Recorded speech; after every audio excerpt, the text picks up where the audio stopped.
ఇటీవల కాలంలో ప్రభుత్వం మళ్ళీ లూలు మాల్కి సంబంధించి విశాఖపట్నంలో ఉన్నటువంటి అత్యంత విలువైనటువంటి 13 ఎకరాల భూమిని 99 సంవత్సరాలు లీజుకి ఇస్తూ వారు తీసుకున్నటువంటి నిర్ణయాన్ని విశాఖపట్నం ప్రజలే కాదు రాష్ట్ర వ్యాప్తంగా కూడా ప్రజలందరూ కూడా అసలు ఏ బేసిస్ మీద ఏ కండిషన్స్ మీద ఇచ్చారు, ఎందుకు ఇచ్చారు, దాంట్లో ఉన్నటువంటి లోటుపాట్లు ఏంటి, వెనకాతలు జరిగినటువంటి విషయాలు ఏంటి, వీటన్నిటి మీద అనేక అనుమానాలు రాష్ట్ర ప్రజలందరూ కూడా ఉన్నాయి. ఎందుకంటే గతంలో 2019 ముందు అప్పుడు ఉన్నటువంటి తెలుగుదేశం పార్టీ ప్రభుత్వం లూలు మాల్కి ఇచ్చినటువంటి కేటాయించినటువంటి భూములకు సంబంధించి ఆ రోజు ప్రతిపక్షంలో ఉన్నటువంటి వైఎస్ఆర్ కాంగ్రెస్ పార్టీ చాలా క్లియర్గా చెప్పింది.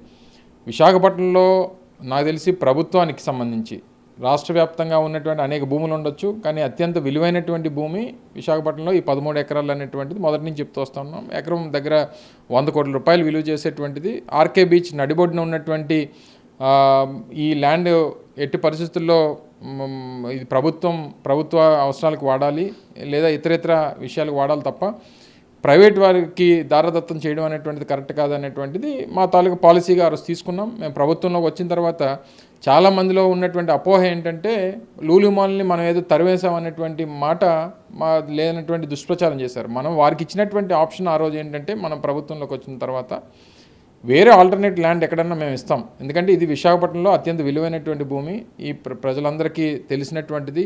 ఒక కమర్షియల్ యాక్టివిటీకి వాళ్ళు డబ్బులు చేసుకునేటువంటి దానికి ఎంత విలువైనటువంటి భూమి ఇవ్వడం, ఓ లూలు ఏంటి ఎవరన్నా వచ్చి దీని మీద పెట్టుబడి పెట్టేటువంటి దానికి సిద్ధంగా ఉంటారు తప్ప ఈ భూమిని కాపాడాలన్నటువంటి ఉద్దేశంతో ఆ రోజు ఆల్టర్నేట్ ఆప్షన్స్ అనేటువంటిది వారికి ఇచ్చాం. మేము అయితే వేరే దగ్గర అయితే మేము చేయమన్నారు, చేయమంటే మేమైతే ఈ ల్యాండ్ ఇవ్వలేము అనేటువంటిది ఆ రోజు మా ప్రభుత్వం నిర్ణయం తీసుకోవడం జరిగింది. మళ్ళీ ఈరోజు తీసుకొని వచ్చి సహజంగా ఏ ప్రభుత్వం అన్నా ఎవరికన్నా భూములు కేటాయించేటప్పుడు 33 సంవత్సరాలు అనేటువంటిది హైయెస్ట్. 33 సంవత్సరాల తర్వాత టర్మ్ కంప్లీట్ అయిపోయిన తర్వాత అవసరమైతే ఇంకో 33 సంవత్సరాలు ఎక్స్టెన్షన్ అనేటువంటిది అప్పుడు ఉన్నటువంటి ప్రభుత్వాల తాలూకా ఆలోచన దీన్ని బట్టి నిర్ణయాలు తీసుకుంటారు తప్ప ఇప్పుడే మొదట ఇవ్వడమే 99 సంవత్సరాలు లీజుకి ఇవ్వడం అనేటువంటిది ఒక అనుమానం.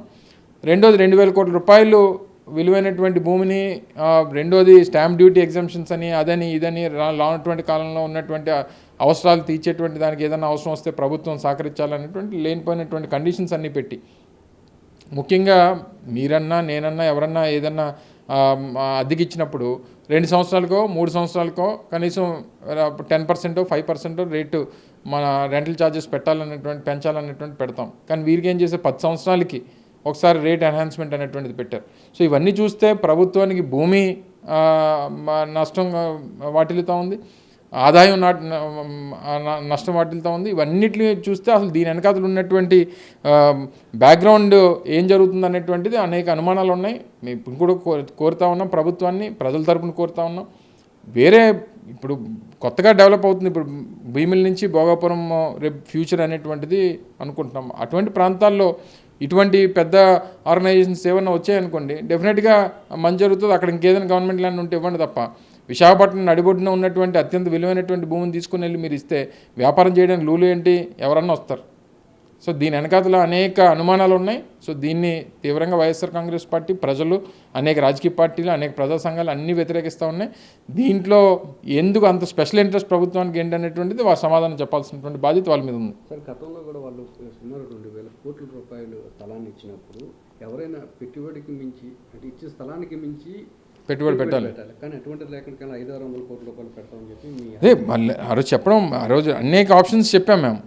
మీ ఇన్వెస్ట్మెంట్ ఇప్పుడు 1500 కోట్లు విలువైనటువంటి ల్యాండ్ ఇచ్చినప్పుడు కనీసం 3000 కోట్ల రూపాయలు పెట్టుబడి పెట్టాడు అనుకోండి, సరే ఎంత ఇన్వెస్ట్మెంట్ పెడుతున్నాను 15,000. ఇప్పుడు మనం మా హయాంలో ఇనార్బిట్ మాల్కి ఆ రోజు పోర్టుతో అనుసంధానం చేసుకొని వారికి భూములు కేటాయింపు అక్కడ కూడా 13 ఎకరాలు ఇచ్చారు.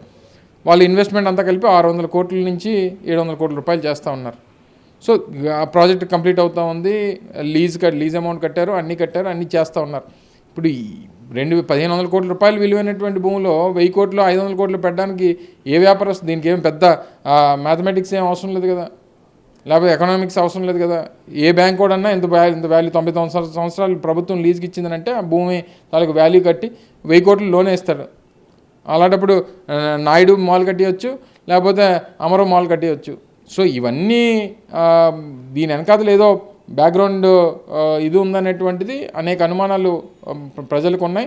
వీటన్నిటిని కూడా నివృత్తి చేయాల్సినటువంటి బాధ్యత ప్రభుత్వం మీద ఉంది. తక్షణమే వారికి ఆల్టర్నేట్ ల్యాండ్ ఎక్కడన్నా చూపిస్తే మంచిది అనేటువంటిది మా తాలూకు సలహా.